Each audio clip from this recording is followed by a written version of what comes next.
আমি এক গাড়িতে চাপালাম, আমার নবীর ভালোবাসা এক গাড়িতে চাপালাম, দেখতে পেলাম আমার নবীর ভালোবাসা বেশি হয়ে গেছে। অতএব কিয়ামতের দিনে লক্ষ্য করে আমি এই বিচার করতে বাধ্য হয়েছে। ও মহিলা, ও গরিব মহিলা, তাড়াতাড়ি করে তুমি, নইলে কিয়ামতের দিন আমাকেও জবাব দিতে হবে।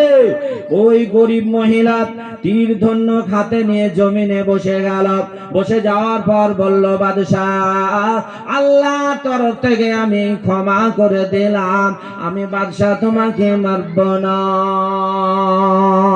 বাদশাহ সারা জীবন ওই মহিলার দায়িত্ব নিয়েছিলেন, কিন্তু দেখেন বিচার কে করেছিলেন?